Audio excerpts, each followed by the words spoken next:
Hi, I'm James Wan, and we're about to do notes on a scene, and this scene is from my latest film, Aquaman, and let's do it. Let's get into it. You owe me blood! How'd you find me?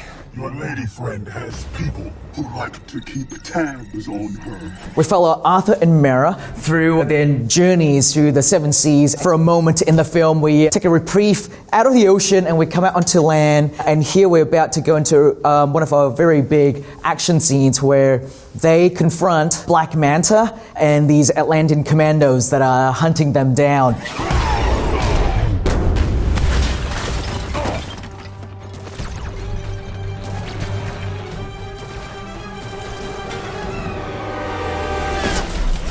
I love to sort of tie my action together. So if I have characters that are doing things, in one location and something else is happening kind of close by, I like to sort of find ways where my camera allows me to sort of connect them together. And we shot Jason's stunt double here in the foreground, getting blasted onto the roof and tearing up the roof tiles. He comes in this way. Meanwhile, the camera is on a crane, pushes past him. We hook up to another element shoot that is happening in the background here with Mera. And so in this one shot, it allows me to go from one character to the next one using crane and spider cam to hook the two separate locations into one, and then obviously using visual effects to kind of like marry them together. Ultimately, what I'm looking for here is an action scene that might seem somewhat familiar, but it's taken up a notch, and to kind of create a fun action set piece that we've never kind of quite seen before, and that is our philosophy from day one, to create things that we haven't quite seen before.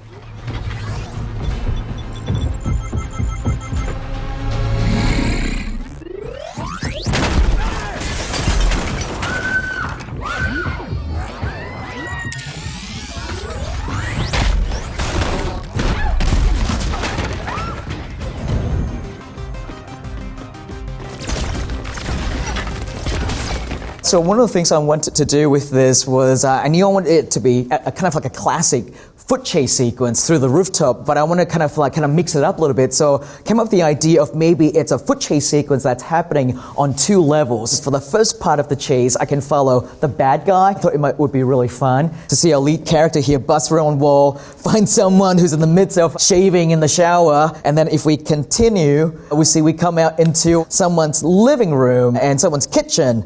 And the concept is we continue with the chase and we do it without a cut and kind of let it just take us all the way to the next moment.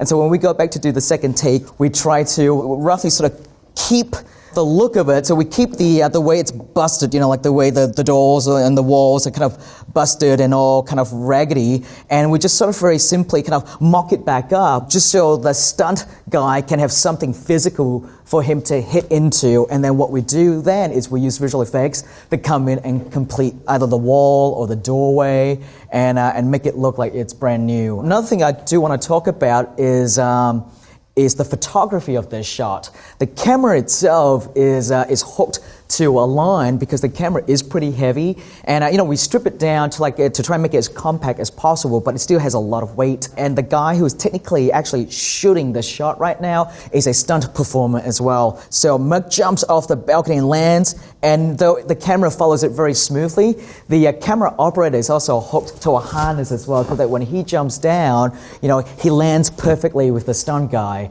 That's the only way to kind of achieve a shot like this. You don't put your camera operator in there, you put someone who actually understands stunt movement. But that first half of that shot ends with our camera operator basically going out the window of the hallway, and that's really all we have built. We built like the section that we know we need to photograph, and when the camera leaves the hallway out the window, we're pretty much going into like nothing. If you see what's out there, you literally see that it's the parking lot where we shot the sequence in. Obviously then, we use visual effects to then hook us up into the next section of the shot. And so the next section of the shot, we built the rooftop right, that the actor or the stunt performer would run on. And everything is on scaffolding that are really only like 2 or 3 feet off the ground on the parking lot. Don't really want to give it away, but that's how we did it. And then visual effects comes in and adds in the entire environment around it to make it look like it's all the way up there and to sort of complete the world.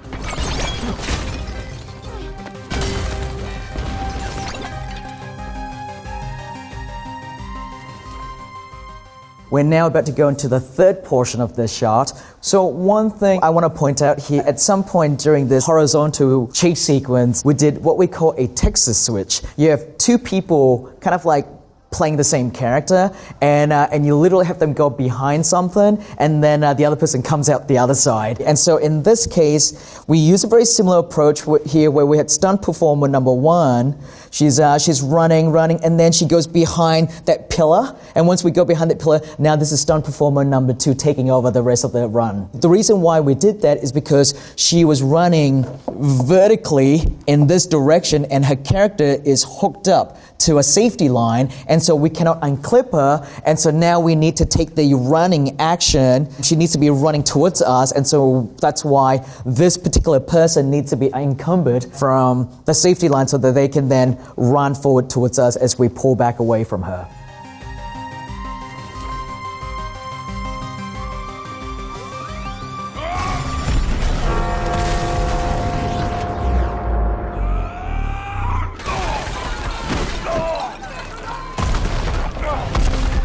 In this sequence, we have another set built at a different location. Camera starts on the other side through the window of the bell tower and shooting into like a blue screen. And then the camera pulls back and you time it perfectly to Jason's action. And he dives out of the way as the explosion go off. And again, this particular bell tower was built in a parking lot and basically just rigged to blow up. And then of course, this particular guy here is not a real person, it's a digital version of Jason. The explosion itself is real, and that's really how I like to do most of my stunt sequences. Is I love to try and shoot as much of the actual action in camera as I can, and ultimately using visual effects to help me stitch moments together, stitch elements together to create the one final shot. The more practical you can kind of photograph, the better and more real it looks.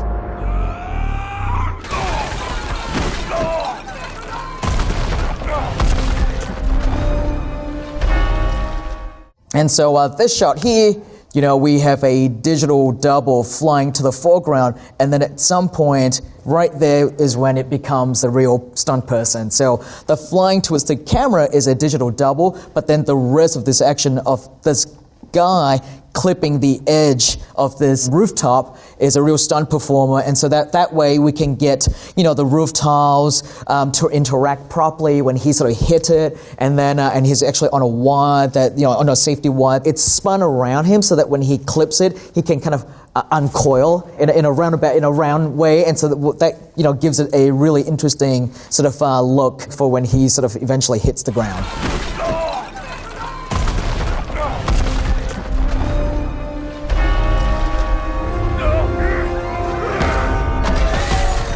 We put a kind of like a punching bag, basically, right in front of this young little girl here, and then the stunt guy basically runs and body checks the that body bag, and then all we did is we just replaced the body bag with this giant digital bell.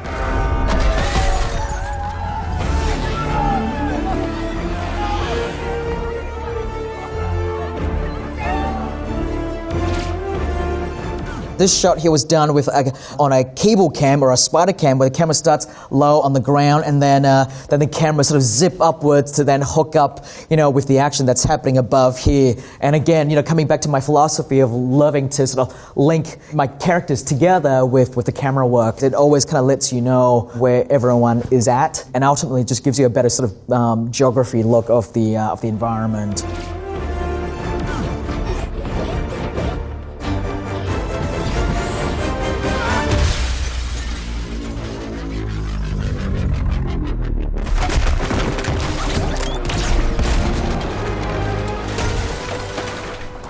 So meanwhile, yeah, Merc is still down there chasing after her, leading up to this particular shot.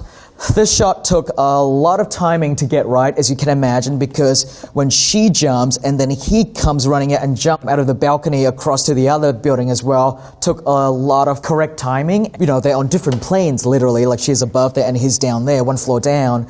And then on top of that, we have the difficulty of trying to time the camera with the action as well. And so we're zipping in as the action's happening, and then the camera has to sort of pan with the action as it pulls away. And so that kind of stuff takes a lot of work to get right, and and you just keep doing take after take till you get it right. And so we have multiple cameras going on at the same time, as you can imagine. And this sequence here literally has our stunt performer with the safety cable around her, sort of looped around her body, so that when she goes flying, she spins through the air like the explosion threw her across the air. It's using the cable around her body, kind of pulling her like a top, if you can imagine, a spinning top, and that's ultimately how we get her to spin through the air. So again, the stunt is real. Her flying through the air is real, and then ultimately what happens here is she lands right on a safety pad.